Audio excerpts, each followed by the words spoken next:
सबको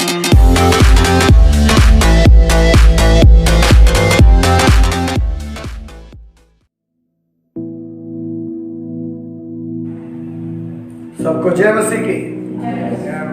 प्रभु का धन्यवाद, एक बार फिर से परमेश्वर ने हमें इकट्ठा किया, आज का दिन हमारी जिंदगी में दिया एक दान के रूप में कि आज हम परमेश्वर की महिमा, स्तुति, उसकी भक्ति, उसके के वचन को मनन करने से पहले आइए अपने सिरों को झुकाएं। एक छोटी प्रार्थना हम प्रभु के सम्मुख में करेंगे। सर्वशक्तिमान परमेश्वर पिता, हम आपका धन्यवाद करते प्रभु, आज का दिन आपकी कृपा और आपकी दया और आपके अनुग्रह से हमें मिला है। प्रभु शुक्र करते उस महान करुणा के लिए जो प्रति भोर हमारे जीवनों में हमें नई होकर मिलती है, जो करुणा सदा की है, जो करुणा अनंत है। प्रभु उस महान करुणा के लिए तेरा धन्यवाद। और जब हम तेरे वचन को मनन करते, जो तेरा वचन हमारे लिए प्रभु एक दर्पण के समान है ताकि हम अपने आप को देख सकें, और तेरा वचन जो हमारे लिए मधु के समान है, जो मीठा है, जो प्राणों को बहाल कर देता है।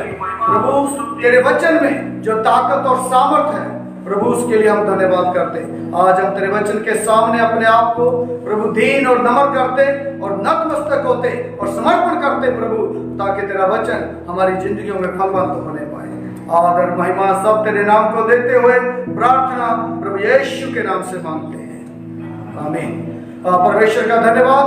आप सब लोगों को मालूम है कि हमने एक विषय शुरू किया है, लगातार 2 हफ्ते उसके हो गए हैं, बढ़ोतरी का जीवन, किस प्रकार से हम मसीह में बढ़ सकते हैं। क्योंकि एक समय था जब हमने यीशु मसीह को ग्रहण किया, यीशु मसीह को उद्धारकर्ता करके स्वीकार किया और हम परमेश्वर के संतान बन गए, परमेश्वर के बेटे और बेटियां बन गए। लेकिन वहां रुकना नहीं, वहां लगातार हमें बढ़ना है। और बढ़ने के लिए पिछले हफ्ते हमने सीखा था किस प्रकार से परमेश्वर ने मेरे और आपके लिए एक इंतजाम करके रखा हुआ है ताकि हम बढ़ सके, ताकि हम बढ़ोतरी कर सके, हम बच्चे न रहें, बाकी दिन प्रतिदिन हम मजबूती की ओर, मैच्योरिटी की ओर हम बढ़ते जाएं। उन बातों को हमने सीखा था। परमेश्वर का धन्यवाद।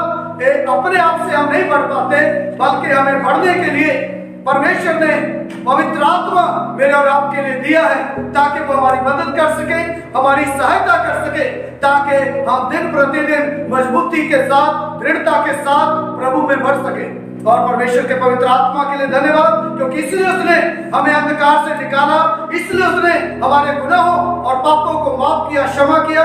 उसने हमें इसलिए अपने बेटे और बेटियां बनाया ताकि हम दिन प्रतिदिन उसके बेटे यीशु के स्वरूप में बदलते जाएं। इस दुनिया में प्रिय मसीह लोगों, एक ही मकसद है हमारी जिंदगी से परमेश्वर का, कि हम यीशु मसीह के स्वरूप में दिन प्रतिदिन बदलते जाएं, दिन प्रतिदिन हम उसके स्वभाव में ढलते जाएं, दिन प्रतिदिन हम उसके आचरण में, उसके व्यवहार में हम बदलते जाएं। यही परमेश्वर की इच्छा हमारे जीवन से है।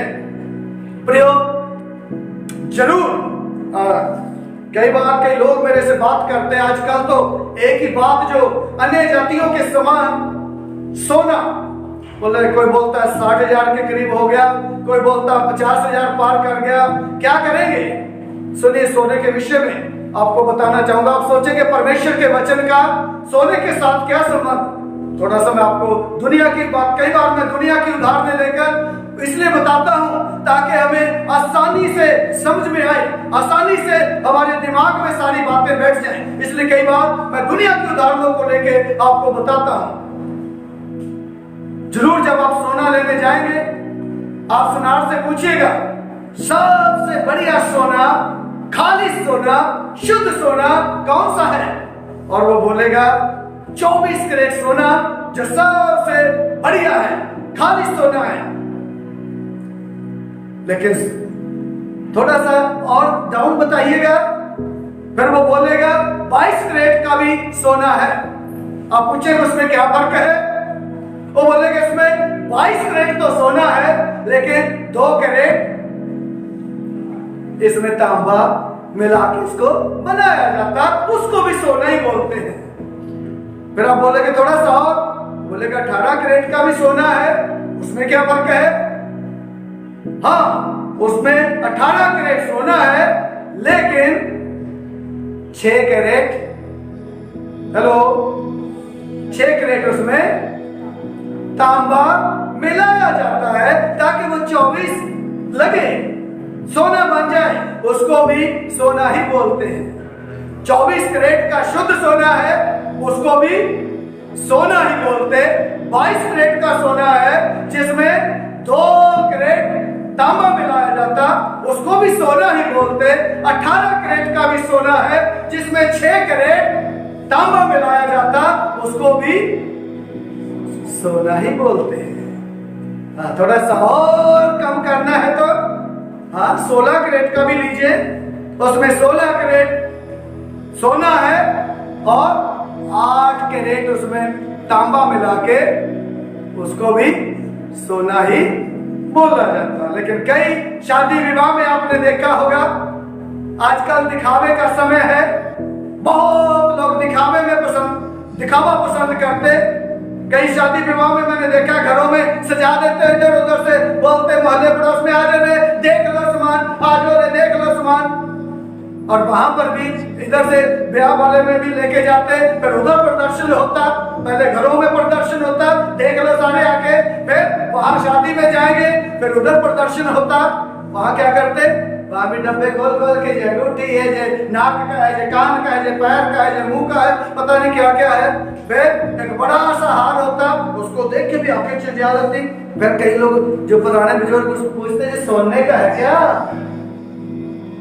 फिर आप क्या बताते, नहीं नहीं नहीं नहीं, ये इतना भारी सोने का नहीं है तो ये चांदी का, लेकिन इसको सोने जैसा बनाने के लिए, सोने जैसा करने के लिए इसको क्या किया हुआ है, इसके ऊपर पानी चढ़ाया हुआ है, दूर से देखने में सोने का लगे। ये आज मसीह लोग भी ऐसे हैं। कोई 24 कैरेट का है, पूरा शुद्ध खालिस। क्यों मैंने इस उदाहरण को दिया, समझ आ जाएगा अभी आपको। और कई 22 कैरेट के हैं, वो 2% तांबा मिक्स करके रखते। नहीं नहीं, हमें मिक्स रहना है, अपने आप को मिक्स करके रखना है, दुनियादारी के साथ भी और मसीह के साथ भी, प्रभु के साथ भी। कहीं थोड़ा सा और बढ़िया है, वो बोलते नहीं हम तो 16% काफी है, 16 कैरेट, हमें तो 8% जो है वो दुनियादारी के साथ मिक्स होके रहना है। अभी एक दूसरे को पूछिए, आप कितने कैरेट के हो? पूछे पूछे,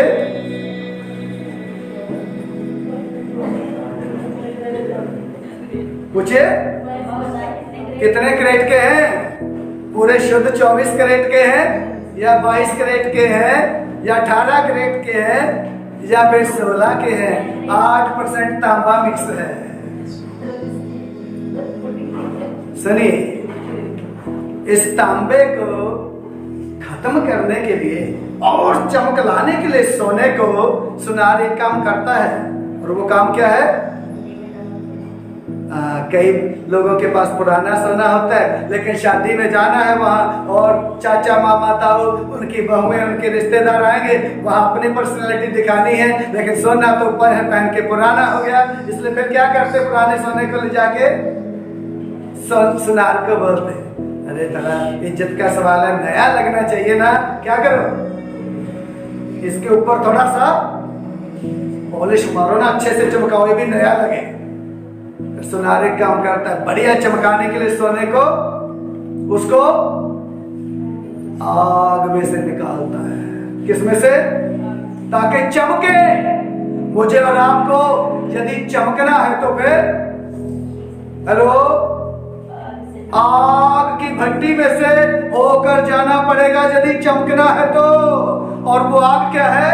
वो पवित्र आत्मा की आग है, जो मुझे और आपके लिए दिया गया है, इंतजाम किया गया है, ताकि उसमें से निकलकर हम चमकने पाए। हालेलुया, प्रभु का धन्यवाद। वो हमें चमकाना चाहता है, वो हमें शुद्ध बनाना चाहता है, ताकि हम चमकने पाए, हम पूरी तरह से शुद्ध सोने के समान हम बन जाएं। हम 16 कैरेट या 18 कैरेट या 22 कैरेट के ना रहे, मिक्स अप ना रहे, बल्कि पूरी तरह से शुद्ध सोने के समान हम बन जाएं, उसके लिए इंतजाम किया है वो है पवित्र आत्मा और उसकी आग को दिया है। जितना हम उस आग की भट्टी में से होकर जाएंगे उतना दिन प्रतिदिन हम चमकते जाएंगे और उसके बेटे यीशु के स्वरूप में बदलते जाएंगे। हालेलुया।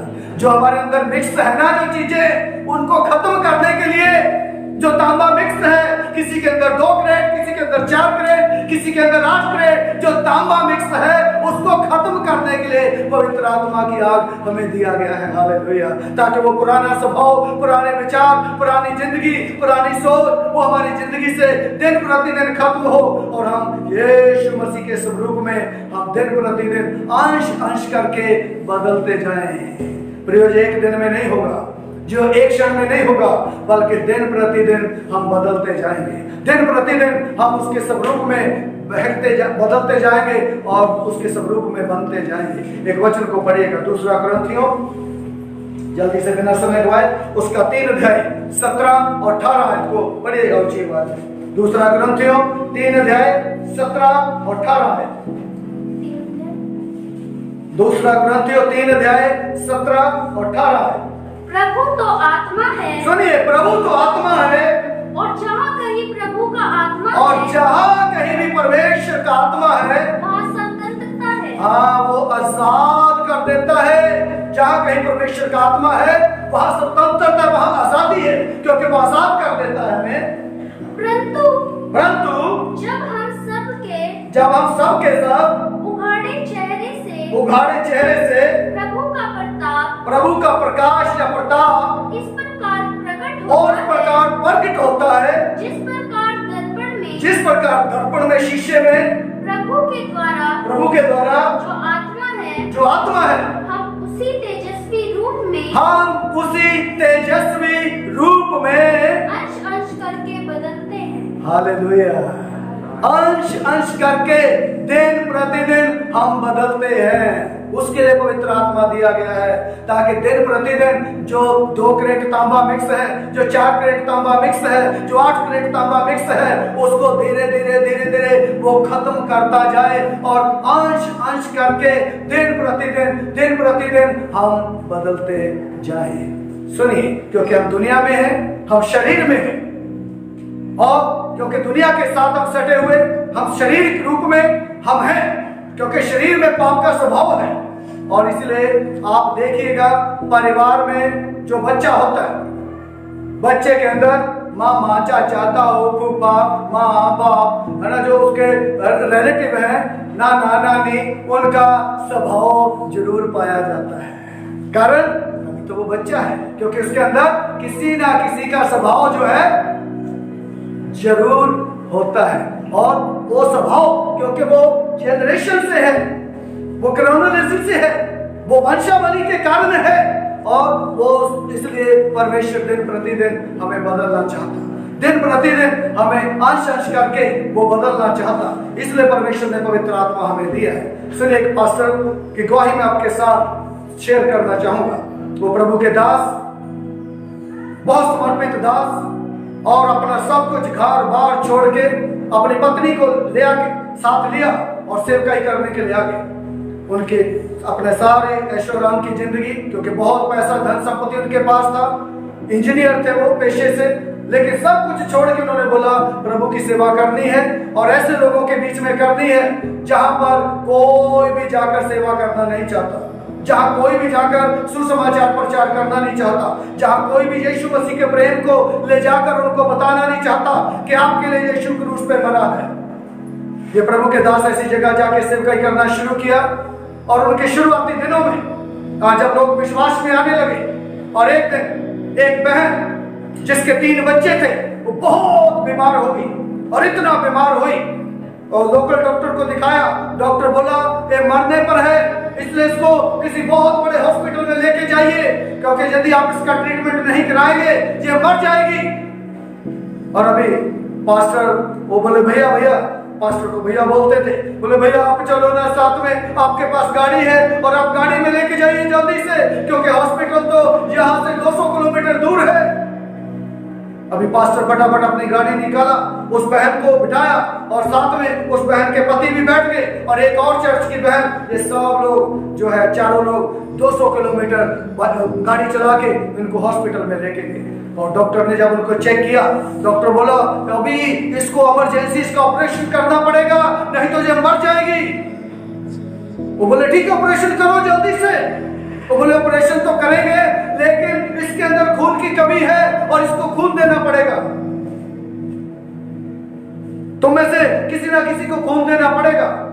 और उन्होंने सोचा चलो इसका पति देगा, क्योंकि उसने क्या किया, उसके पति को पूछा डॉक्टरों ने खून दोगे? वो बोला हाँ दूंगा, क्योंकि उसकी मजबूरी है, क्योंकि शादी के समय हाथ पकड़ के क्या कहा है, दुख में सुख में हेलो साथ दूंगा। इसलिए अभी बीमारी में है तो खून तो देना पड़ेगा। उसने बोला ठीक है मैं खून दूंगा। वो बोला ठीक है तुम तीनों लोग एक काम करो, तीनों अपना अपना खून टेस्ट करवाओ और जिसका भी खून चढ़ेगा, जिसका भी ग्रुप मिलेगा, उसका खून जो है उसको दे दिया जाएगा। अभी उसके पति को लेके गए खून निकाल के चेक करने के लिए कौन सा ग्रुप है। अभी जब पास्टर बैठा हुआ प्रार्थना करता है, प्रभु अगर उसका ग्रुप ए हुआ ना तो मेरा बी बन जाए। प्रभु तू तो वही परमेश्वर है पिता जिसने पानी को दाख रस बना दिया था, आज मेरा खून भी ए से बी बन जाए। ऐसा प्रार्थना करता है। उसने सोचा चलो मेरा नहीं बना तो जो साथ में एक बहन आई है वो तो बहुत हट्टी कट्टी है, वो तो 6-7 बोतल तो आराम से दे सकती है, तो कितनी मोटी है। अब जब वापस आए ना तो उसके पति का खून मिला ग्रुप और ना ही उस मोटी ताजी बहन का ग्रुप मिला। और तब ये बैठे सोच ही रहे थे। उन्होंने सोचा जो अंदर पासपोर्ट जो है उसके पति का चेकअप कर रहे, उस मोटी बहन का चेकअप कर रहे, शायद ग्रुप मिल गया होगा, इसलिए वो अभी तक बाहर नहीं आए। इसलिए बैठ के धन्यवाद धन्यवाद प्रभु तो कितना महान है, प्रार्थना को सुनता है। मैंने प्रार्थना किया था पानी से दाखरस बनाने वाला परमेश्वर और मेरा भी खून का ग्रुप बदल जाए। प्रभु धन्यवाद तूने सुन ली, इसलिए वो ज्यादा देर अंदर लगा रहे हैं, उनका खून निकाल रहे होंगे। तभी पवित्र आत्मा ने उनसे कुछ बात किया, बोला जो गीत तू रोज गुनगुनाता है ना वो गाना, वो गीत। तो बोला प्रभु यहाँ खून देने की बात हो रही है, इसका खून से क्या संबंध है या उस गीत से क्या संबंध? पवित्र आत्मा ने बोला नहीं, वो रोज जो तेरी मनपसंद गीत है जो तू रोज गाता है वो गाना। अब ये गीत गाना शुरू किया। उस गीत के बोल इस प्रकार से, सेवा करेंगे प्यारे मसीह की जैसा कि उसने कहा, मर भी मिटेंगे प्यारे मसीह में जैसा कि उसने कहा। जैसे गुनगुनाने लगा पवित्र आत्मा बोले झूठे कहीं के बंद कर गीत, मतलब मर भी मिटेंगे बोल रहा है प्रभु में। एक खून की बोतल देते समय तो अभी प्रार्थना कर रहे तो प्रभु अगर उसका ग्रुप भी है तो मेरा ए बन जाए, झूठा कहीं का धोखेबाज। तभी जब बैठ के रोने लगा, पास्टर प्रभु मुझे माफ कर दे, मैं भूल गया था, तो मुझे खून देना पड़े, अगर मेरे खून से किसी की जिंदगी बचती है तो प्रभु मैं खून दूंगा उसको। अब जब पास्टर रो रहे इतने में वो जो बहन बीमार थी उसका पति आया। उसने सोचा कितना प्यार करता है पास्टर मेरी पत्नी को, मतलब कोई बात नहीं पास्टर जी चिंता न करो मेरी पत्नी बच जाएगी। वो बोला मैं उसके लिए नहीं रो रहा, मैं अपने लिए रो रहा हूँ, क्योंकि प्रभु ने मेरे से बात किया है, प्रभु ने मुझे अगुवाई किया। उसके बाद पास्टर का रूप मिल गया। कहने का मतलब प्रभु में बढ़ने के लिए, परमेश्वर में और नजदीकी में आने के लिए, अंश करके हमारे पुराने स्वभाव को बदलने के लिए, हमारी पुरानी सोच को बदलने के लिए, हमारे पुराने विचारों को बदलने के लिए कई बार हम मसीह में आ जाते, हम मसीह को ग्रहण करते, हम मसीह में बढ़ते भी रहते, लेकिन वो पुराना स्वभाव, वो पुराना विचार, वो पुरानी सोच, वो 2 कैरेट, वो 4 कैरेट, वो 8 कैरेट जो तांबा मिक्स है ना, वो छूटता नहीं है। इसलिए पवित्र आत्मा दिया है हमारे लिए ताकि वो उस आग में से निकाल के हमें बदलने पाए। हालेलुया। इसलिए पवित्र आत्मा को अनुमति दे ताकि वो पवित्र आत्मा आज हमारी जिंदगियों में काम करे। जो अभी भी मिक्स्ड है ना हमारी जिंदगी में, चाहे वो 2 क्रेट है, चाहे 4 क्रेट है, चाहे 8 क्रेट है, वो चाहे केवल पानी फिरा हुआ है, क्योंकि संडे को हम चर्च में आते इधर तो बहुत कुछ बन जाते हैं, पूरा सोना खरा बन जाते हैं, लेकिन बाहर जाके फिर से कुछ ना कुछ 2 क्रेट 4 क्रेट 8 क्रेट मिक्स हो जाता, और कहीं तो फिर पूरा पानी ही फेरना पड़ता, क्योंकि चांदी है ना, फिर उनके ऊपर पूरा पानी चढ़ाना पड़ता ताकि वो सोना लगे, देखने में सोना लगे। इसलिए प्लीज पवित्र आत्मा को अनुमति दे ताकि वो हमारे स्वभाव को अंश अंश करके बदलने पाए। मैंने पिछले समय में आपके साथ बात किया था, जिस समय पहले संडे, पिछले संडे से उससे पहले वाला संडे जब हमने बात किया था, परमेश्वर इस्राएली लोगों से, जिन्होंने यहूदियों से, जिन्होंने यीशु मसीह के ऊपर विश्वास किया, यीशु मसीह को मुक्तिदाता उद्धारकर्ता करके ग्रहण किया, उन लोगों से यीशु बात कर रहे हैं कि ये तुम्हारे लिए उदाहरण है। जो इस्राएलियों के साथ जो कुछ भी हुआ, इस्राएलियों के साथ जो कुछ भी घटा, वो तुम्हारे लिए एक उदाहरण है। और उन्होंने गुलामी से छुटकारा पाया, मिस्र की गुलामी में से निकले, उन्होंने लाल समुद्र में बपतिस्मा लिया, और उन्होंने मन्ना खाया, और उन्होंने जो पानी, जो पवित्र आत्मा का प्रतीक है, पवित्र आत्मा का अभिषेक पाया। लेकिन उसके बाद मैंने बताया था, उनमें से सब लोग, बहुत लोग जंगल में ढेर हो गए। कारण हमने पढ़ा था, क्या कारण था? जल्दी से पढ़िए, 2 कुरिन्थियों 10 अध्याय उसका 5 है, बिना समय हुआ जल्दी से। इसलिए हम कल्पनाओं का, पहला कुरिन्थियों 10 अध्याय उसका 5 पद। परंतु परमेश्वर उनमें से बहुतों से प्रसन्न नहीं था, इसलिए वे जंगल में ढेर हो गए। इसलिए वो जंगल में ढेर हो गए। लेकिन क्यों प्रभु उनमें से खुश नहीं था? छुटकारा पाए हुए लोग, बपतिस्मा पाए हुए लोग, मन्ना खाने वाले लोग, अभिषेक पाए हुए लोग, लेकिन लिखा है परमेश्वर उनमें से बहुतों से खुश नहीं था, और इसलिए वो लोग जंगल में ढेर हो गए। इन 2-3 संडे हम लगातार इन्हीं बातों के ऊपर चर्चा करने वाले हैं। क्यों परमेश्वर उनसे खुश नहीं था? क्योंकि ये मेरे और आपके लिए एक सीखने की बात है, चेतावनी के लिए बात है। पहला कुरिन्थियों 10 अध्याय में हमने पढ़ा था कि ये मेरे और आपके लिए चेतावनी के लिए लिखा गया है, ताकि हम जान जाए वो लोग जंगल में क्यों ढेर हो गए। उसका कारण लिखा है क्योंकि परमेश्वर उनमें से बहुतों से खुश नहीं था। क्यों खुश नहीं था? क्या ऐसी बातें उन्होंने करी? ये बातें हम 2-3 संडे हम मिलकर सीखने वाले हैं परमेश्वर के वचन से, ताकि हम आसानी से उन बातों को जान जाएं जो जो कुछ इस्राएलियों के साथ हुआ। मेरे साथ पढ़िएगा जल्दी से, निर्गमन 13 अध्याय 17 है। क्योंकि परमेश्वर जब मिस्र में से अपने लोगों को, इस्राएलियों को निकाल कर लेकर आया, कुछ दिन का रास्ता था, और वो कुछ दिन का रास्ता बड़ा आसान रास्ता था, बड़ा सीधा रास्ता था, लेकिन वो कठिन बन गया, और वो 40 साल का रास्ता उन लोगों के लिए बन गया। पढ़िएगा निर्गमन 13 अध्याय 17। जब फिरौन ने लोगों को जाने की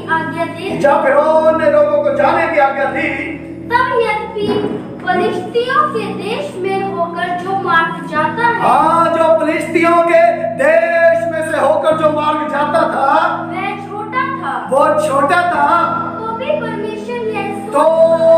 परमेश्वर ये सोचकर उनको उस मार्ग से नहीं ले गया, कि कहीं ऐसा ना हो कि जब ये लोग लड़ाई देखें, तब पछताकर तो घबराकर वापस लौट आए। सुनिए, छोटा रास्ता था, आसान रास्ता था मिस्र देश में से निकलकर कनान देश में जाने के लिए, लेकिन लिखा है परमेश्वर उनको उस छोटे और आसान रास्ते से नहीं लेकर गया।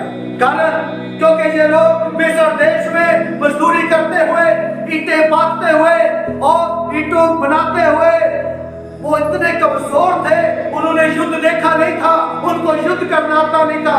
उनको मालूम है ये लोग कमजोर लोग हैं, परमेश्वर हमारी कमजोरी को भी जानता है, परमेश्वर हमारी ताकत को भी जानता है। हालेलुया। परमेश्वर हमारे बारे में हमसे बेटर जानता है, हमसे बढ़िया जानता है। परमेश्वर हमारी ताकत को भी जानता है क्या है, और परमेश्वर हमारी कमजोरियों को भी जानता है। मालूम है, जिस समय यीशु मसीह पकड़वाए जाने वाले थे, यीशु मसीह अपने चेलों को बुला के कहा, देखो अभी लोग मुझे आएंगे और मुझे पकड़ेंगे और मुझे मार देंगे क्रूस पे चढ़ा के। शिक्षा दे रहा था यीशु मसीह, अपने चेलों के मन को तैयार कर रहा था। बाकी चेले सुन रहे थे। पतरस से एकदम से बोला, प्रभु सब लोग तुझे छोड़ के भाग जाए तो भाग जाए, लेकिन मैं तुझे कभी नहीं छोड़ूंगा, और मैं तेरे साथ जेल जाने के लिए भी तैयार हूं, मैं तेरे साथ मरने के लिए भी तैयार हूं। तभी यीशु ने एकदम से बोला, पतरस रुक, सुन जरा मेरी बात। सब तो केवल मुझे छोड़ के ही भागेंगे, लेकिन तू आज ही 3 बार मेरा इनकार करेगा कि मैं नहीं तुझे जानता। परमेश्वर हमारी कमजोरियों को भी जानता है, परमेश्वर हमारी ताकत को भी जानता है। परमेश्वर को बहुत अच्छे से पता है हम लोग कैसे लोग हैं। परमेश्वर को अच्छे से पता है हम कहाँ कमजोर हैं, कहाँ हम ताकतवर हैं, कहाँ हम गिर जाएंगे, कहाँ हम अच्छे से जयवंत हो पाएंगे। प्रभु को इन सारी बातों के विषय में हमारे बारे में पता है। जिस समय परमेश्वर इस्राएली लोगों को मिस्र की गुलामी में से निकाल कर लेकर आया, सुनिए, थोड़े दिन का आसान रास्ता था, लेकिन उनको आसान रास्ते से, छोटे रास्ते से नहीं लेकर गया प्रभु, और उनको घुमा के लेके गया। तो अभी परमेश्वर के पास जो प्लान था वो केवल 40 दिन का था। कितना? 40 दिन का। लेकिन क्या 40 दिन में वो चले गए पार? 40 दिन में नहीं गए, बल्कि 40 साल लग गए उनको। कारण उनकी अनाज्ञाकारिता के कारण, उनके कुड़कुड़ाहट के कारण, और उनके जो है परमेश्वर और उसके दासों के प्रति बुड़बुड़ाने के कारण, और संदेह करने के कारण, शक करने के कारण उन्होंने अपनी जिंदगी का सफर लंबा कर दिया। परमेश्वर के पास प्लान था, और उस प्लान के लिए उसने हर एक इंतजाम को किया हुआ था, और लेके जा रहा था जंगल में से, और जंगल में कोई होटल भी नहीं था, कोई ढाबा भी नहीं था, लेकिन तब भी परमेश्वर उनको क्या खाने के लिए दिया? हेलो, स्वर्ग का भोजन, स्वर्गदूतों का खाना, मन्ना खाने के लिए दिया। जो स्वर्गदूत खाते हैं ना, वो खाना परमेश्वर ने अपने लोगों को खाने के लिए दिया। और जबकि रास्ते में ना तो कोई ढाबा था, ना कोई होटल था जहां पर वो खाएंगे, लेकिन परमेश्वर ने उनके लिए इंतजाम किया। हालेलुया। कैसा खाना? कैसा खाना? स्वर्गीय खाना परमेश्वर ने उनको खाने के लिए दिया। आप बोलेंगे कहीं लिखा क्या स्वर्गदूतों का खाना? लिखा है क्या कहीं कि स्वर्गदूतों का खाना था वो जो परमेश्वर ने अपने लोगों को दिया? पढ़िएगा मेरे साथ भजन संहिता, जल्दी से भजन संहिता 78 78 आयत।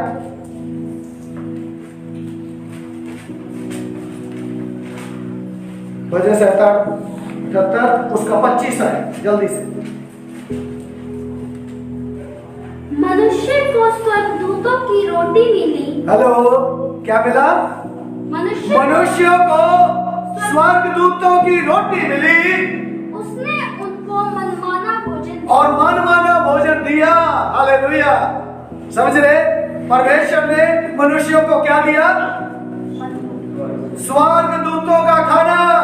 हम जिस परमेश्वर की आराधना करते, जिस परमेश्वर की स्तुति करते, वो छोटा परमेश्वर नहीं है। वो हमें गुलामी में से निकालना भी जानता, और हमारी कमजोरियों को भी जानता, हमारे लिए परवरिश करना भी जानता है। हालेलुया। कैसे इनको खिलाना है, कहां से इनका इंतजाम करना है, कैसे इनका पेट भरना है, ये मेरा परमेश्वर जानता है। हालेलुया। इसलिए परमेश्वर के लोगों कई बार जब हम परमेश्वर को जान नहीं पाते, इसलिए हम चिंता करते, क्या खाएंगे, कहाँ रहेंगे, क्या पिएंगे, कैसे होगा, किस प्रकार से होगा। लेकिन मेरा परमेश्वर छोटा परमेश्वर नहीं है। इसलिए वो जो इस्राएलियों को उसने जो है स्वर्गदूतों का खाना दिया, तो आज भी वो वही परमेश्वर है। और मेरे और आपके लिए उदाहरण के लिए सारी बातें लिखी है उसने। सुनो, मैं अपनी गवाहियों से क्यों आपको कई बार बताता हूं, क्योंकि मैं कई बार ऐसी बातें आपके साथ शेयर करता हूं जो मेरे साथ बीती है, जो मेरे साथ घटी है, जो मैंने अनुभव किया है। इसलिए मैं बोलता हूं ताकि आपको लगे परमेश्वर जब इसके लिए भला हो सकता है तो हमारे लिए भी भला है। जब परमेश्वर इसकी जरूरतों को पूरा कर सकता है तो हमारी जरूरतों को भी वो पूरा कर सकता है। मैं जिस समय पंजाब छोड़ के आया, मेरी जेब में केवल 50 रुपए थे। ध्यान से सुन लीजिएगा, सिर्फ और सिर्फ 50 रुपए। मेरा कोई रिश्तेदार नहीं है यूपी के अंदर, सहारनपुर के अंदर। मेरा कोई जान पहचान का नहीं है, मुझे कोई जानता नहीं है, मेरा कोई दोस्त मित्र नहीं है। 50 रुपए जेब में डालकर मैं अपनी पत्नी को साथ लेके आ गया। 36 रुपए किराया लग चुका था, 14 रुपए केवल मेरी जेब में थे। यदि मैं किराए का मकान लेता, किराए के मकान को देने के लिए मेरे पास पैसा नहीं था, वापस घर जाने के लिए भी मेरे पास पैसा नहीं बचा, क्योंकि 36 रुपए किराया लगता है और 50 रुपए में से 36 रुपया किराया लग गया, 14 रुपए मेरी जेब में है। लेकिन मेरा परमेश्वर जरूरतों को पूरा करने के लिए वफादार है। हालेलुया। जरूरतों को पूरा करने के लिए वो विश्वास योग्य है। वो जरूरतों को पूरा करने के लिए, अपने वायदों को पूरा करने के लिए वो आज भी जिंदा है। हालेलुया। और सेवा करना शुरू किया। बहुत बार मैं बोलता हूँ 8 रुपए में हम पूरा दिन चलाते थे। 5 रुपए की नमकीन का पैकेट, 3 रुपए की चाय, 8 रुपए में पूरा दिन हम निकालते थे, क्योंकि पैसा था नहीं। उसके बाद पैदल चल चल के लोगों को यीशु मसीह के बारे में बताते थे। और एक दिन पैर में से खून आया और एक छोटी प्रार्थना करी, प्रभु अब तो बस बहुत हो गया, क्योंकि पैदल चल चल के चप्पल होती थी मेरे पैर में और एक दिन पत्थर लगा, खून निकला। प्रभु बहुत हो गया, कम से कम एक साइकिल तो दे दे प्रभु। केवल इतना मुंह से निकला। तभी खाना खाने में बैठा दोपहर के समय, तभी एक फोन आ गया। उस समय लैंडलाइन फोन होते थे, हम ऊपर किराए पे रहते थे और नीचे दुकान थी। उस दुकान पे फोन आया, उनको बोला आपके ऊपर वहाँ पास्टर जी रहते हैं, आप उनसे बात करनी। उन्होंने, दुकान वाले ने मुझे बुलाया, आपका फोन है। मैंने नीचे आके फोन सुनना लगा। उन्होंने बोला क्या कभी सहारनपुर आए? मैंने कहा बहुत बार आया। बोले एक काम करना, नेहरू मार्केट में एक साइकिल की दुकान है, साइकिल का नाम है बाबा साइकिल, अगर आप भी गए होंगे बिल्कुल कोने पे। बोले वहां आ जाओगे? मैंने कहा बिल्कुल आ जाएंगे। बोले वहां आ जाओ, हम आपको साइकिल देना चाहते हैं। मैंने बोला कौन बोल रहे आप? बोले पेड़ गिनने से मतलब नहीं, फल खाने से मतलब रखो। और इसलिए वहां पहुंचो। जब मैं वहां पहुंचा, वो आज तक मैं जानता नहीं उस व्यक्ति को, कौन वो व्यक्ति था। उन्होंने 2 साइकिल वहां बनवा के रखे हुए। बोला जो आदमी आ रहा है इसको 2 साइकिल दे दो। मुझे एक की जरूरत थी, परमेश्वर ने कितना किया? एक। मैंने उसी समय एक भाई को फोन किया, मैंने बोला साइकिल है आप लेके जाओ, एक उसको दिया। हालेलुया।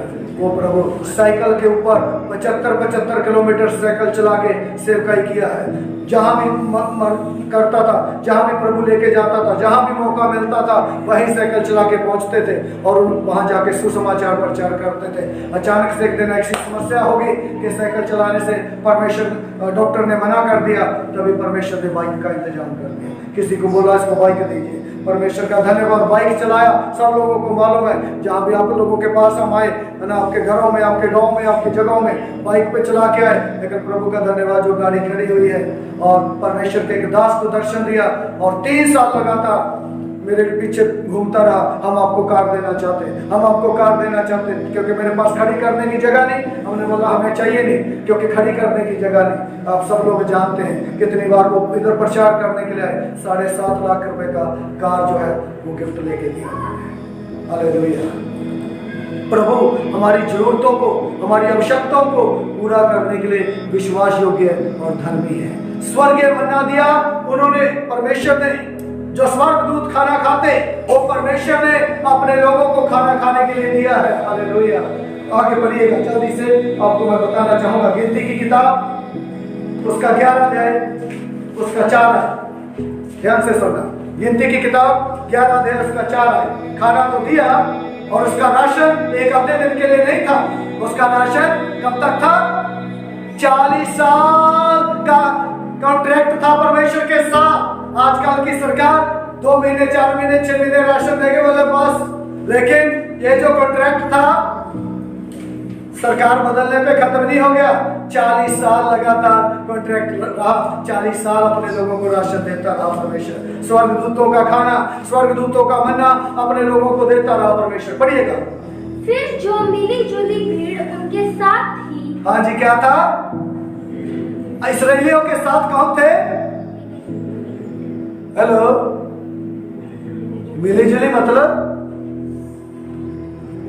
मिक्स लोग। इस्राएलियों के साथ और भी कुछ लोग निकल के आगे वहां से मिस्र की गुलामी में से मिली जुली मिक्स भीड़ है। क्या करने लगी? पढ़िएगा।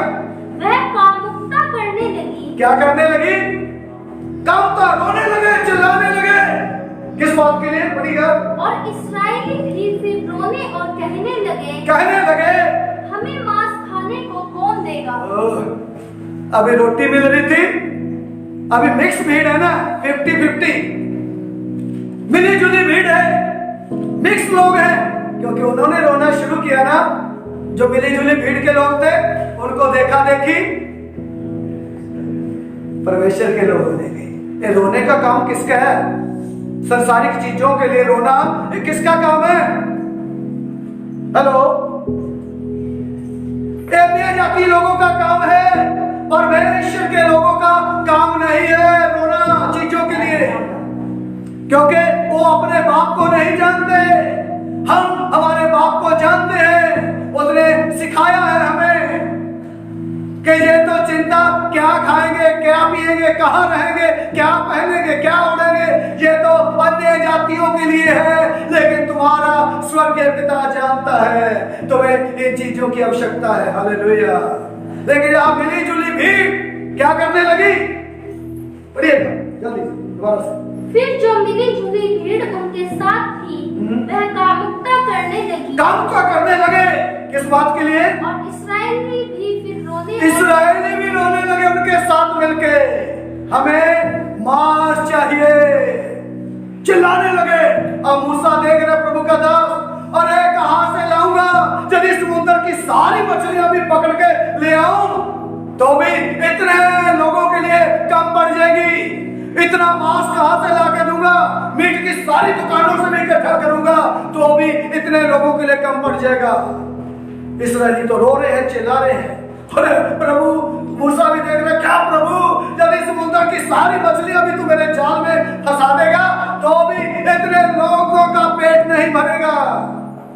कई लोग ऐसे ही सोचते हैं, रोते हैं, चिल्लाते हैं और वो सोचते हैं क्या प्रभु, अरे तेरे पास इतना बड़ा भंडार है क्या कि तू हमारी जरूरतों को पूरा करे, हमारी आवश्यकताओं की पूर्ति करे।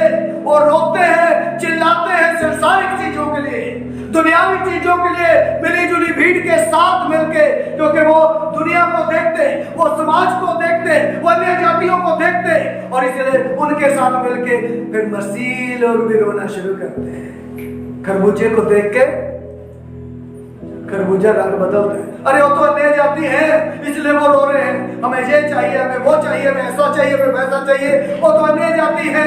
लेकिन मैं और आप तो जीवते परमेश्वर को जानते हैं। वो हमारा पिता है, वो हमारा पापा है, हमें मालूम है वो हमारी जरूरतों को पूरा करने के लिए सामर्थ्य है, वो हमारी आवश्यकताओं को पूरा करने के लिए जिंदा है। मिली जुली भीड़, प्रभु बोला खाने के लिए दूंगा, चिंता ना करो। मूसा तू क्या सोच रहा है? समुद्र की मछली इनके लिए कब पड़ेगी? मेरे पास भंडार है, एक बार हवा चलाऊंगा तो क्या हो जाएगा? इतना मांस हो जाएगा, नीचे से खाना शुरू करोगे नाक तक भर दूंगा, इतना देने की ताकत रखता हूं।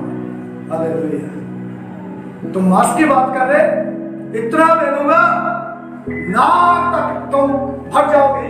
देखना पड़ेगा। भजन से जो 78 अध्याय उसका 26 अर्थ को पढ़िएगा।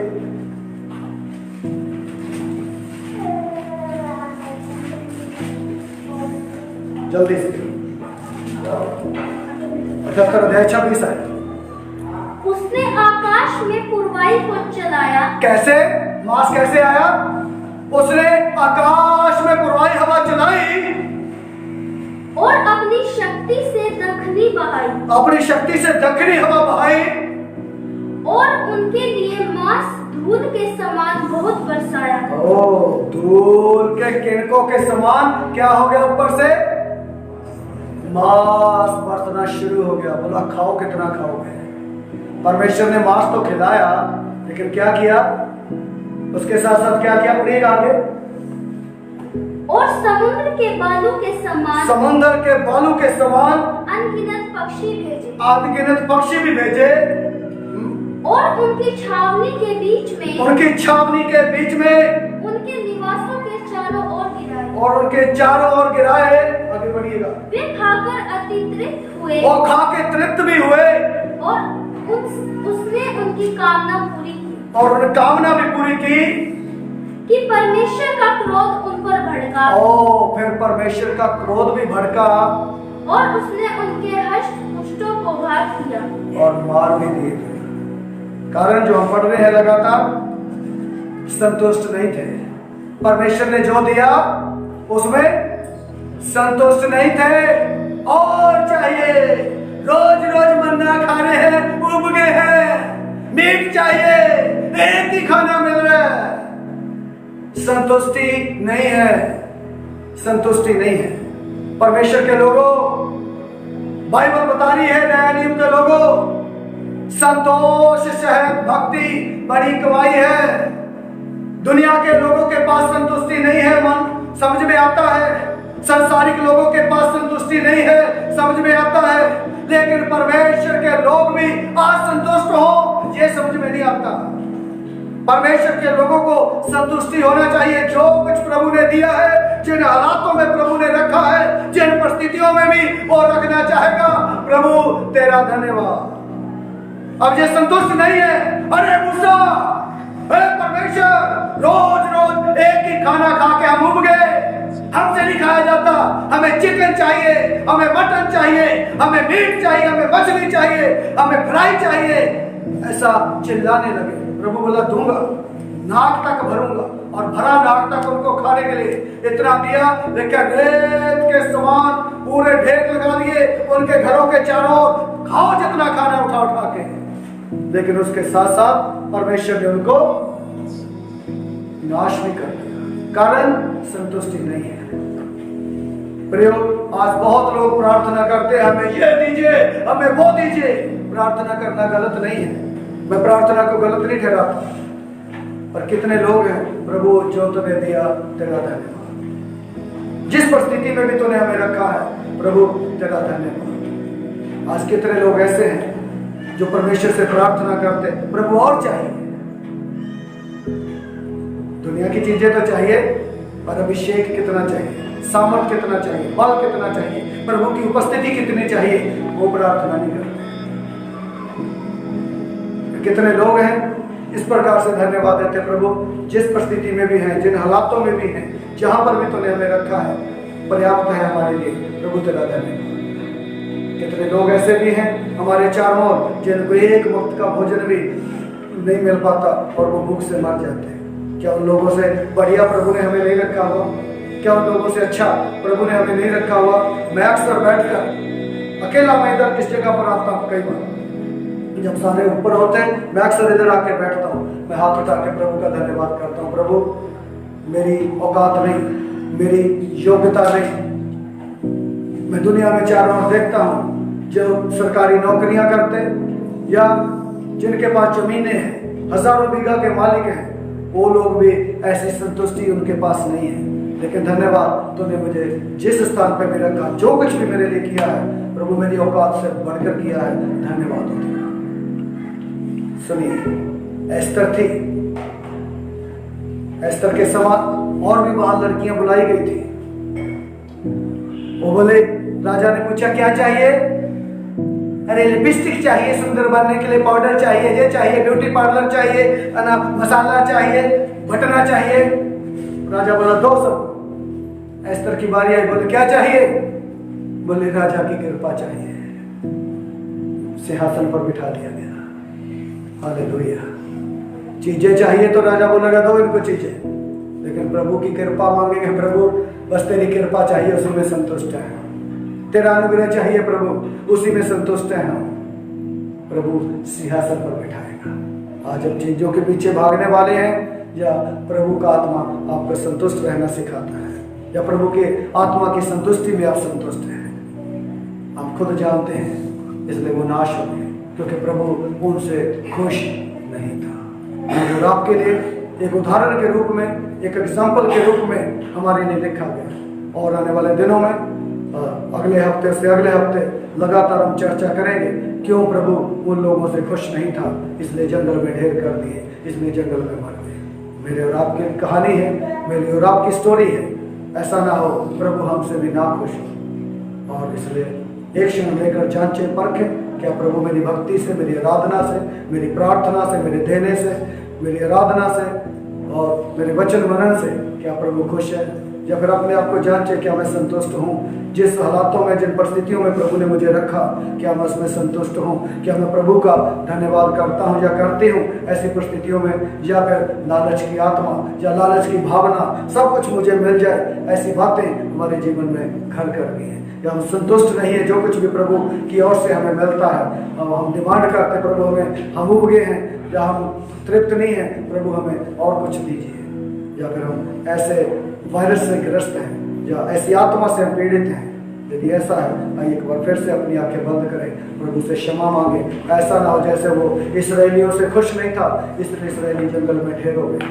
तो मैं और आप जो कुछ भी करें प्रभु को खुश करने वाला के लिए करें, प्रभु की भक्ति करें, आराधना करें, स्तुति करें, प्रभु को खुश करने के लिए करें। ताकि परमेश्वर हम पर अनुग्रह करने पाए, पवित्र आत्मा हम पर अनुग्रह करने पाए, पवित्र आत्मा हमें तैयार करने पाए और उसका सामर्थ्य, उसका बल, उसकी ताकत हम पर अनुग्रह करे और निरंतर हमें प्रभु को खुश करने वाला काम करने के लिए पवित्र आत्मा हमें शक्ति दे। और जो दुनियावी बातें, जो संसारिक बातें हमारे जीवन में पाई जाती हैं, वंश करके बदलने के लिए, हमें से निकालने के लिए, शुद्ध खरा सोना हमें बनाने के लिए पवित्र आत्मा हमें से प्रत्येक की मदद और सहायता करने वाले। प्रार्थना करें। स्वर्गीय पिता, हम प्रभु तेरे वचन के सामने एक बार फिर से नतमस्तक होते हैं, समर्पण करते हैं अपने आप को। प्रभु तेरे आत्मा को अनुमति देते कि वो हमारे देह, आत्मा, प्राण, हमारी सोचों विचारों के ऊपर अपना कब्जा, अपना नियंत्रण और अपना कंट्रोल करें पिता, ताकि हम अंश करके